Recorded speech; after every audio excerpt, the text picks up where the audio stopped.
என்னை நிறைவா நிறைய தடை ஊருக்கு போகணும்னு சொல்லிட்டு, ஆனாலும் எல்லா தடைகளையும் மாற்றி இந்த வார்த்தையை கொடுக்கும்படிக்கு தேவன் வந்து எனக்கு உதவி செய்தார். விசுவாசத்தை ஏற்றுக்கொண்டதனால் வந்த சந்தோஷத்தை குறித்து பார்த்தோம். விசுவாசத்தினால் வந்த சந்தோஷத்தை குறித்து நம்ம பார்த்து வந்தோம்.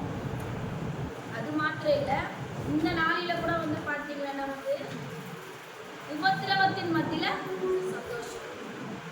உபத்திரவப்படுகிற மனுஷன் தான் என்ன சொல்லுது வேதம், பாக்கியவான்னு சொல்லிட்டு வேதம் சொல்லுது. அப்போ உபத்திரவத்தின் மத்தியில பாடுபடுகிறவர்களுக்கு தான் என்ன பண்ணுது பாக்கியம் சொல்லிட்டு வேதம் சொல்றதுனால ரோமர் 12:12 கூட பார்த்தீங்கன்னா என்ன பண்ணுங்க, உபத்திரத்துல பொறுமையா இருங்க, ஜெபத்துல உறுதியா தரித்திருங்க அப்படின்னு சொல்லிட்டு நம்ம வாசிக்கிறோம். அது மாத்திரம் இல்லை, யாக்கோபு 1:2 வாசிக்கலாம். யாக்கோபு அதிகாரம் 1ஆம் அதிகாரம் 2ஆம் வசனம். என் சகோதரரே, நீங்கள் பலவிதமான சூழ்நிலைகளில் அகப்படும்போது உங்கள் விசுவாசத்தின் பரீட்சையானது பொறுமையை உண்டாக்கும் என்று அறிந்து அதை மிகுந்த சந்தோஷமாக எண்ணுங்கள். நம்ம எப்படி இருக்குமா, பலவித சோதனையில் அகப்படும் பொழுது எப்படி இருக்கணுமா, உங்கள் விசுவாசத்தின் நம்ம எப்படியாப்பட்ட வாழ்க்கை வாழ்ந்துருக்கோம். நம்ம வந்து பார்த்தீங்கன்னா ஒரு பரீட்சை, இப்போ வந்து ஒரு எக்ஸாம் வைக்கிறாங்கன்னா அதுக்கு வந்து என்ன பண்ணோம், ஒரு ஆயத்தமாக என்ன பண்ணுறாங்க, ஒவ்வொரு நாளாக அதை படிக்கிறாங்க, அதை எழுதி பார்க்குறாங்க. சில பேருக்கு என்ன படித்தாலும் மைண்ட்லேயே நிற்கலன்னு என்ன பண்ணுவாங்க, மனப்பாடம் பண்ணுவாங்க. நிறைய என்ன பண்ணோம் இது பண்ணுறோம். ஒரு நம்ம வாழ்க்கை வந்து பார்த்தீங்கன்னா ஒரு பரீட்சை எழுதுகிற மாதிரி தான். அப்போது இந்த பரீட்சையில் நம்ம கொடுத்துருக்கிற வாழ்க்கையில், நம்ம கொடுத்துருக்கிற இந்த லைஃப்பில் அந்த பரீட்சைன்றதுல நம்ம வெற்றி பெற்றா என்ன கிடைக்கும், ஒரு கிரீடத்தை தேவன் நமக்கு வச்சிருக்கிறாரு. அதுதான் சொல்லுது இந்த 3ல, உங்கள் விசுவாசத்தின் பரீட்சையானது பொறுமையும் அறிந்து அதை மிகுந்த சந்தோஷத்தோட என்ன பண்ணமா எண்ணணும். அப்போ சோதனை வருது, பிரச்சனை வருது, கவலை வருது அப்படின்னு சொல்லிட்டு அந்த சோதனை பிரச்சனையிலே நம்ம உட்கார்ந்து அது விடிவு வருமா, வராது. அவைகள் எல்லாம் மேற்கொள்ளணும். நம்மளுக்கு இப்போ இருக்கிற பிரச்சனை, இப்போ ஏசப்பா கூட பார்த்தீங்கன்னா சிலுவையில இப்போ 40 நாள் எல்லாருமே உபவாசத்துக்கு இருப்பாங்க. ஆனா இந்த பூமிக்கு வந்து 3.5 வருஷமா ஊழியம் செய்யறாரு. அந்த 3.5 வருஷத்துலயும் பார்த்தீங்கன்னா அவர் படாத உபத்திரமே கிடையாது.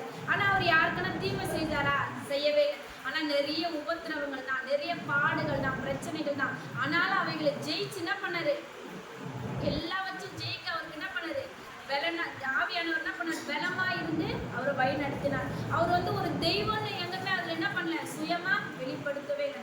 அந்த எல்லா காரியத்திலும் கூட என்ன பண்ணாரு, எல்லா காரியத்திலும் அவர் அன்பா இருந்து எல்லாவற்றும் ஜெயிக்க உதவி செய்தார். அது மாத்திரம் இல்ல, 1 தெசலோனிக்கேயர் 1:6. நீங்கள் மிகுந்த உபத்திரவத்திலே பரிசுத்த ஆவியின் சந்தோஷத்தோடு திருவசனத்தை ஏற்றுக்கொண்டு எங்களையும் கர்த்தரையும் பின்பற்றுகிறவர்களாகி. ஆமென். நீங்கள் மிகுந்த உபத்திரவத்திலே பரிசுத்த ஆவியின் சந்தோஷத்தோடு திருவசனத்தை ஏற்றுக்கொண்டு எங்களையும் கர்த்தரையும் பின்பற்றுகிறவர்களாகி. ஆமென். அப்போஸ்தலராகிய பவுல் வந்து பார்த்தீங்கன்னா தெசலோனிக்கேயர் எழுதின முதல் நிருபம் இது. அப்போ வந்து பார்த்தீங்கன்னா எல்லாவற்றிலும் நம்ம என்ன பண்ணோம், திருவசனத்தை வந்து ஏற்றுக்கொள்ளுகிறவர்களா இருக்கணும். அப்போ அந்த சபைக்கு அவர் சொல்றாரு, நீங்கள் எல்லாவற்றும் கர்த்தரை பின்பற்றுகிறவர்களாய் திருவசனத்தை ஏற்றுக்கொண்டு எங்களையும் கர்த்தரை எப்படி இருக்கணுமா, பின்பற்றுகிறவர்களா இருக்கும் பொழுது அது என்ன ஆகும், இப்போ அவருடைய வசனத்தை படிக்கிறது மாத்திரம் இல்லை, அவருடைய அந்த வசனத்தின்படி நம்ம ஒவ்வொரு நாளும் நடக்கும்போது சந்தோஷம் கிடைக்குமா, கிடைக்காதா, கிடைக்கும். ஆனா அதுவே வந்து பார்த்தீங்கன்னா நம்ம வார்த்தையை படிப்போம், அதை டெய்லியும் என்ன பண்ணுவோம், படிக்கிறவங்க தான். டெய்லியும் வேதத்தை படிக்காதவங்க யாருமே இல்லை, டெய்லியும் என்ன பண்ணுவோம், வேதத்தை படிக்கிறோம் தான். ஆனா ஒரு நாளாச்சு நம்ம எல்லாருமே என்ன பண்ணுவோம், அதன்படி நடக்கணும்னு என்ன பண்ணல, யாருமே முயற்சி பண்ணவே இல்லை. ஆனால் இந்த பைபிள் முழுவதும் கூட சொல்றேன், இந்த பைபிள் முழுவதில் கூட என்ன மெயினாக எதை பற்றி சொல்லுதுன்னா, அன்பு இருந்தால் மட்டும்தான் என்ன பண்ணுது எல்லாமே அப்படின்னு சொல்லிட்டு.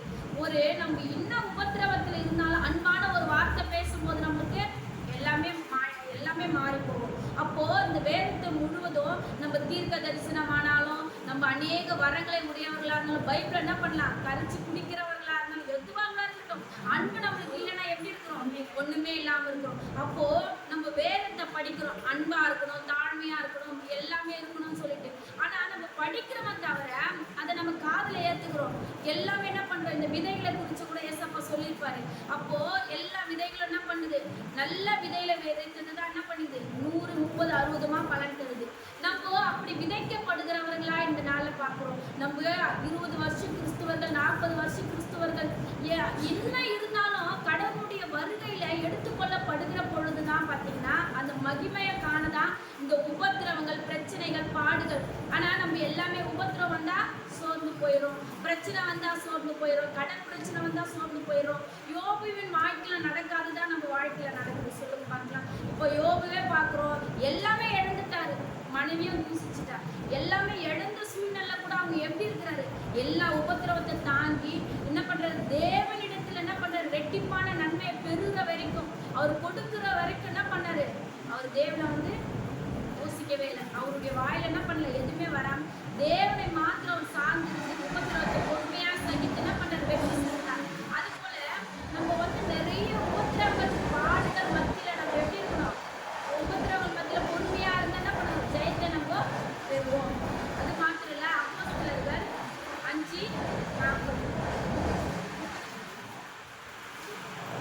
5:40 அப்பொழுது அவர்கள் அவருடைய யோசனைக்கு உடன்பட்டு அப்போஸ்தலரை வரவழைத்து அடித்து இயேசுவின் நாமத்தை குறித்து பேசக்கூடாது என்று கட்டளையிட்டு அவர்களை விடுதலையாக்கினார்கள்.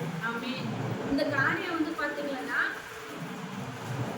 12 சீஷர்கள் வந்து என்ன பண்றாங்க, 12 சீஷர்களை வந்து அந்த நாட்கள பேதுரு, யோவான், யாக்கோபு என்ன பண்றாங்க, அப்போ இவங்க வந்து பாத்தீங்கன்னா ஊழியம் செய்கிற நாட்களில வந்து பாத்தீங்கன்னா எப்படி இயேசுராஜ வந்து அப்போ வந்து ஊழியம் செய்யும் பொழுது அந்த ஊழியத்துல எப்படி உபத்திரப்பட்டாங்களோ அது போல இவங்க ஊழியம் செய்கிற நாட்களில கூட பாத்தீங்கன்னா என்ன பண்றாங்க, எல்லாருமே இந்த சதுசேயர்கள் இவர்கள் எல்லாம் என்ன பண்றாங்க, இவங்களை எங்கெங்கெல்லாம் போறாங்க, இவங்க எல்லாம் என்ன பண்றாங்க அப்படின்னு சொல்லிட்டு என்ன பண்றாங்க, இவங்களை கண்காணிக்கிறாங்க. கண்காணிச்சு அவங்க என்ன பண்றாங்க, இவங்க ஊழியம் செய்கிற நாட்களில கூட இந்த அதிகாரத்துல நம்ம வாசிக்கும் போது, அந்த 12ல வாசிக்கும் போது தெரியும். அப்போ வந்து பாத்தீங்கன்னா இவங்களை சிறைச்சாலையில என்ன பண்றாங்க, போடுறாங்க. அப்ப சிறைச்சாலை போடும் போது யாருக்குமே தெரியாம தேவதூதர்கள் என்ன பண்றாங்க, அவங்கள வந்து விடுதலையாக்கி கொண்டு வந்துடுறாங்க. அப்போ கொண்டு வரும்போது கூட பாத்தீங்கன்னா காவலர்கள் அப்படியே இருக்கிறாங்க, பூட்டப்பட்ட சிறைச்சாலை அப்படியே இருக்குது. ஆனா வந்து பாத்தீங்கன்னா இவங்க வந்து தேவாலயத்துல என்ன பண்றாங்க, தேவனை குறிச்சு பிரசங்கிக்கிறாங்க. அப்போ இந்த 40ல சொல்லுது, மறுபடியும் வாசிக்கலாம். அவருடைய நாமத்துக்காக நாங்கள் அவமானமடைவதை பார்த்துதான் எண்ணப்பட்டபடியால் சந்தோஷமாய் ஆலோசனை சங்கத்தை விட்டு புறப்பட்டு போய் தினந்தோறும் தேவாலயத்தையும் வீடுகளையும் இடைவிடாமல் உபதேசம் பண்ணி இயேசுவே கிறிஸ்து என்று பிரசங்கித்தார். ஆமென். அப்போ வந்து பாத்தீங்கன்னா இந்த 40ல அப்பொழுது அவர் தம்முடைய யோசனைக்கு உட்பட்டு அப்போஸ்தலர்களை வரவழைத்து அடித்து என்ன பண்றாங்க, கொஞ்சமான இது பண்ணல, உபத்திரவம்னா அவங்க என்ன பண்றாங்க, எங்கேயுமே பிரசங்கிக்கப்படல, அடிக்கப்பட்டாங்க, எல்லாமே பாதிக்கப்பட்டாங்க. ஆனாலும் அப்போ அவங்களுடைய வார்த்தை என்னவா இருக்கு தெரியுமா, அவங்களுடைய நாமத்துக்காக தங்கள் அவமானம் அடைவதற்கு பாத்திரராக என்ன பண்ணோம், எண்ணப்பட்டபடினால் சந்தோஷமான ஆலோசனை சங்கத்தை விட்டு புறப்பட்டு போய் மறுபடியும் என்ன பண்ணாங்க, திருப்பி மறுபடியும் உபதேசத்தை தான் பண்ணாங்க. அவங்க வந்து அடிக்கிறாங்களே, நம்ம துன்பப்படுத்துகிறார்களே. இப்போ இந்த நாட்களில யார் அப்படியெல்லாம் ஊழியம் பண்றவங்களா இருக்கிறாங்க, ஊழியக்காரர்களுக்கே கூட சரி நிறைய உபத்திரவங்கள் வந்துச்சுன்னா என்ன பண்றாங்க, பின்மாற்றம் அடைகிறாங்க. எல்லாமே என்ன பண்றாங்க, பின்மாற்றம் அடைந்து தேவையில்லாத காரியங்களுக்காக என்ன பண்றாங்க, இது பண்றாங்க. ஆனா அந்த நாட்களில கூட இவங்களெல்லாம் நம்மளுக்கு ஏசப்பா என்ன பண்ணிருக்கிற முன்மாதிரியா வைத்திருக்கிறாரு. இந்த முன்மாதிரியா நம்ம அவங்கள பார்க்கிறோம், அவங்கள குறிச்சு நம்ம கேட்கிறோம். ஆனா அதன்படி என்ன பண்றது இல்ல, இன்னும் கிரியை யாருமே செய்யறதே இல்லை. அப்பதான் வந்து பாத்தீங்கன்னா தினந்தோறும் தேவாலயத்தின் வீடுகளில் இடைவிடாமல், ஒரு நாள் இல்ல 2 நாள் இல்ல, இடைவிடாமல் என்ன பண்றாங்க, அவங்க தூங்குனாங்களா சாப்பிட்டாங்களா அதெல்லாம் தெரியாது. ஆனா இடைவிடாமல் தேவனுடைய என்ன பண்றாங்க, பிரசங்கித்தார்கள். இந்த நாளில கூட நம்ம எல்லாருமே கடைசி நாட்களில வாழ்றோம். நம்ம நிறைய இடங்கள் என்ன பண்ணுவோம், கடந்து போவோம், நிறைய எல்லா பேரையும் பார்ப்போம். ஆனா முடிஞ்ச அளவுக்கு நம்ம எப்படி இருக்கணும், தேவனை குறிச்சு சொல்லுகிறவர்களா இருக்கணும். நம்மளால முடிஞ்சது ஒரு சில வார்த்தை அவங்களுக்கு சொல்லும் போது என்ன பண்ணும், ஏதோ ஒரு துக்கத்தோடு இருப்பாங்க. இப்போ மனசுல இருக்கிறது யாருக்குன்னு தெரியுமா, வெளியில எல்லாருமே அலங்காரமா இருக்கலாம், இவ்வளோ வசதியா இருக்கிறாங்க, இவ்வளோ பிரச்சனையா இருக்கிறாங்க, இவ்வளோ இப்படி இருக்கிறாங்க. ஆனா அவங்களுக்குள்ள இருக்கிற பிரச்சனை யாருக்கு தெரியும், அவங்களுக்கு தான் தெரியும். மற்றவங்க மனசாட்சி குறிச்சு நம்மளால என்ன பண்ண முடியாது, அது ஆயம் எவ்வளோ அகல எதுவும் நம்ம என்ன பண்ண முடியாது, எதுவுமே பார்க்கவே முடியாது. ஆனாலும் இவங்க இவங்களுக்கு அவ்வளோ உபத்திரவத்துல கூட சீஷர்கள் என்ன பண்றாங்க? தினந்தோறும் தேவனுடைய வார்த்தையை பிரசங்கித்தார்கள். 1 பேதுரு 4:13. கிறிஸ்துவின் மகிமை வெளிப்படும் போது நீங்கள் களிகூர்ந்து மகிழும்படியாக அவருடைய பாடுகளுக்கு நீங்கள் பங்காளிகள் ஆனதால் சந்தோஷப்படுங்கள். ஆமென். 12 வாசிக்கலாம். பிரியமானவர்களே, உங்களை சோதிக்கும்படி உங்கள் நடுவில் பற்றி எரிகிற அக்கினியை குறித்து இதோ புதுமை என்று திகையாமல் கிறிஸ்துவின் மகிமை வெளிப்படும் போது நீங்கள் களிகூர்ந்து மகிழும்படியாக அவருடைய பாடுகளுக்கு நீங்கள் பங்காளிகள் ஆனதால் சந்தோஷப்படுங்கள். 14 வாசிக்கலாம். நீங்கள் நீங்கள் கிறிஸ்துவின் நாமத்தின் நிமித்தம் நிந்திக்கப்பட்டால் பாக்கியவான்கள். ஏனென்றால் தேவனுடைய ஆவியாகிய மகிமையுள்ள ஆவியானவர் உங்கள் மேல் தங்கியிருக்கிறார். அவர்களாலே தூஷிக்கப்படுகிறார், உங்களாலே மகிமைப்படுகிறார். ஆமென். நம்ம வந்து எப்படி இருக்கிறோமா? நீங்கள் கிறிஸ்துவின் நாமத்தினால் நிந்திக்கப்பட்டால் எப்படி இருக்கிறோம்? நம்ம பாக்கியவான்களா இருக்கிறோம். அப்போ கிறிஸ்துவர்கள் என்னவே வந்து பாத்தீங்கன்னா எல்லாருமே வந்து அந்நியர்கள் எல்லாம் பாத்தீங்கன்னா நம்மளை காட்டில எப்படி இருப்பாங்க? ஒரு படி இதுவரா இருப்பாங்க. ஏன்னா அவங்க வந்து பாத்தீங்கன்னா அவங்களுக்கு நல்லது கெட்டது எதுவுமே தெரியாது. ஆனா நம்ம கிறிஸ்துவுக்குள்ள இருந்தாலும் நம்ம கிறிஸ்துவுக்குள்ள வளரும் போது நம்மளுக்கு பாடுகள், பிரச்சனைகள், உபத்திரவங்கள் எல்லாமே இருந்தா கூட சரி. ஆனா அவர் கொடுக்கிற மகிமையை நம்ம பார்க்கும்போது இதெல்லாம் வந்து எதுவுமே இல்லை. அப்போ நம்ம வரப்போற நாட்களில கூட அவர் கொடுக்க போற மகிமையை பார்க்கும்போது அப்போ நம்ம யோசிப்போம், இதெல்லாம் வந்து எப்படி குப்பையாக கருதுகிறோம். பேதுரு அப்படிதான் சொல்றாரு. சவுல் அப்படிதான் என்ன பண்றாரு? குப்பையாக எல்லாமே அவருக்கு இருக்கிறது எல்லாமே என்ன சொன்னாரு? குப்பையாக எண்ணுகிறேன் அப்படின்னு சொல்லிட்டு. அப்போ அவர் கொடுக்க போற மகிமை எப்படி இருக்குது? நிரந்தரமானதா இருக்குது. அது அழிந்து போகும், அது கெட்டு போகும் இல்லை, எல்லாமே நிரந்தரமானதா இருக்குது. யோவான் 16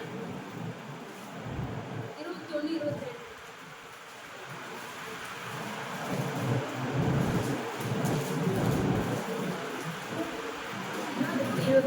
16:21-22. ஸ்ரீயானவளுக்கு பிரசவகாலம் வந்திருக்கும் போது அவள் துக்கம் அடைகிறாள். பிள்ளை பெற்றவுடனே ஒரு மனுஷன் உலகத்தில் பிறந்தான் என்கிற சந்தோஷத்தினாலே அப்புறம் உபத்திரவத்தை எண்ணினார். அதுபோல நீங்களும் இப்பொழுது துக்கமடைந்திருக்கிறீர்கள். நான் மறுபடியும் உங்களை பார்ப்பேன். அப்பொழுது உங்கள் இருதயம் சந்தோஷப்படும். உங்கள் சந்தோஷத்தை ஒருவனும் உங்களிடத்திலிருந்து எடுத்து போட மாட்டான். ஆமென். இப்போ வந்து பாத்தீங்கன்னா பிரசவ காலம் வரும்பொழுது அது எவ்வளவுடைய வலின்னு சொல்லிட்டு எல்லாருக்குமே தெரியும். எனக்கு கூட பாத்தீங்கன்னா வலி சுத்தமா என்ன பண்ணல, வரவே இல்லை.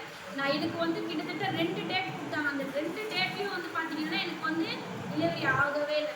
ஸ்கேன் பண்ணி பார்த்ததுலையும் எனக்கு தப்பான டேட் தான். அதுக்கப்புறம் கொடுத்துருந்ததுலையும் எனக்கு இதுதான். அப்புறம் என்ன பண்ண, நான் போயிட்டு என்னை வந்து கரெக்டாக 1 மணிக்கு வந்து என்ன பண்ண, காலையில 4 மணிக்குள்ள ஹாஸ்பிட்டலுக்கு போயாச்சு விடிய காலம். ஆனால் வந்து டாக்டர் வந்து பார்த்து என்னை வந்து 1 மணி வரைக்கும் எனக்கு வலி வராம அதுக்கு தேவையான எல்லா ட்ரீட்மெண்ட்டும் பண்றாங்க. ஆனா எனக்கு என்ன ஆகல, வலி வரவே இல்லை. நிறைய உபத்திரம். அது வந்து எல்லா ஸ்திரீகளுக்கும் தெரியாது எவ்வளவு பாடுகள், அது எவ்வளவு ஒரு உபத்திரவான. அப்போ அந்த உபத்திரவத்தின் மத்தியில கூட அந்த குழந்தைய திரும்ப காட்டும் போது எப்படி இருக்குது? அவ்வளோ சந்தோஷம். நம்மளுக்குன்னு ஒரு குழந்தை வந்துச்சு. அப்போ எவ்வளோ வலி இருந்தாலும் ஆப்ரேஷன் பண்ணி அந்த ஆப்ரேஷன் மத்தியில கூட சரி. அப்போ கூட எல்லாருமே எங்க பையனை குறிச்சு என்ன பண்ணாங்க, 2வது பையன் பிறக்கும் போது எங்க மாமியாருக்கு வந்து துக்கம், ஏன்னா பொண்ணு பிறக்கல அப்படின்னு சொல்லி அவனை பார்க்கவே இல்லை, அவங்க தூக்கவே இல்லை. ஆனாலும் எனக்கு என்னன்னா ஏசப்ப 2 ஆம்பளை பசங்க கொடுத்துட்டாரு. இதை குறிச்சு என்ன திட்டம் வைத்திருக்கிறாரோ, இவங்களை போட்டு என்ன பண்ண சித்தம் வைக்கிறது அவங்க பேசல. அப்போ கூட என்ன சொன்னாங்க, நீ 3வது ஆப்ரேஷன் பண்ணக்கூடாது, அவங்க மட்டும்தான். ஆனா வந்து எங்க அம்மா என்ன சொன்னாங்க, என் பொண்ணுக்கு அது வரைக்கும் போதும், அவ எவ்வளவு கஷ்டப்படுறான்னு சொல்லிட்டு. ஏன்னா எனக்கு 2 குழந்தைக்குமே வந்து பாத்தீங்கன்னா பிளட் இல்லை, ஒண்ணுமே இல்லை. நான் நிறைய பிளட் ஊசி போட்டேன் நிறைய. அப்புறம் வந்து பாத்தீங்கன்னா இன்ஃபெக்ஷன் ஆயிட்டு அதுக்கப்புறம் அதுக்கு நிறைய ட்ரீட்மெண்ட், நிறைய மாத்திரை. ஆனா எனக்கு சின்ன வயசுல கூட நிறைய எங்க பார்த்தாலும் அடிப்படும், ரத்தம் இப்படிதான் இருக்குமே. ஆனாலும் சரி, அந்த உபத்திரவத்தின் பாடுகள் மத்தியில கூட தேவன் வந்து எல்லாவற்றையும் என்னை தாங்கி நடத்தினார். அதற்காக சோத்திரம். அப்போ ஒரு ஸ்திரீயானவர் பிரசவ காலத்தில் என்ன பண்றாங்க, உபத்திரப்படுறாங்க, துக்கம் பண்றாங்க. ஆனா அந்த குழந்தைய பார்க்கும்போது அவ்வளோ சந்தோஷம். அது போல நீங்களும் இப்போது துக்கமா இருந்தீங்களா, என்ன பண்ணோம், எல்லாரும் சந்தோஷமா, ஏன்னா அவர் வரப்போறாரு. நம்ம மேசியாவை பார்க்க நம்ம எப்படி இருக்கணும், ஆயத்தமா இருக்கணும். இப்போ நம்ம ஒரு இடத்துக்கு போறோம்னா எவ்வளோ சந்தோஷமா இருக்கணும். நம்ம சாதாரண உலக பிரகாரமான வாழ்க்கைக்கு போறதுக்கே அவங்க சந்தோஷப்படும். நம்ம அப்போ ஏன் பரலோகத்துக்கு போனோம்னா மட்டும் ஏன் எல்லாருமே துக்க மாட்டோம், ஏன் பயப்படுறோம்? ஏன்னா அது வந்து தேவனுடைய ராஜ்யம் தான், இல்லைன்னு சொல்ல, அது நம்மளுக்காக ஆயத்தப்படுத்திருந்தான். அதை ஏன் நம்ம சந்தோஷத்தோட ஏன் ஏற்றுக்கொள்ளணும்? நம்ம இருக்கிற எல்லா காரியங்களும் மாத்திக்கும் போது அது சந்தோஷமா தானே கிடைக்கும்.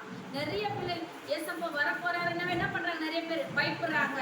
இங்க இது நடக்குது, ஏசப்பாவோட வருகை. நம்ம எப்பவுமே வந்து கிறிஸ்துவர்கள் பயப்படாம தேவனை எதிர்கொண்டு போய் என்ன பண்ண போறோம், அவரை பார்க்கணுன்ற சந்தோஷம். இப்போ ரொம்ப வருஷம் கழிச்சு என்ன பண்ற யோசேப்பு அவங்க தகப்பனை வந்து பார்க்க வராரு. அப்போ அவங்க தகப்பனுக்கு எவ்வளவு சந்தோஷமா இருக்கும். அப்போ ஒவ்வொரு பிள்ளைகளும் அந்த யோசேப்பு வந்து என்ன பண்றது, யாக்கோபுக்கு கொடுத்தாரு. அது போல நம்மளும் தேவனை நோக்கி போகும்போது தேவன் நம்ம குறித்து இவன் நீதிமானால் இருக்கிறார், உத்தமலா இருக்கிற, நம்மளுக்கு சர்டிபிகேட் வச்சிருக்கிறார், ஜீவ புஸ்தகத்துல நம்மளை குறிச்சு வைத்திருக்கிறார். நிறைய பிரச்சனைகள், பாடுகள், உபத்திரங்கள் மத்தியில நம்ம வாழ்கிறோம்.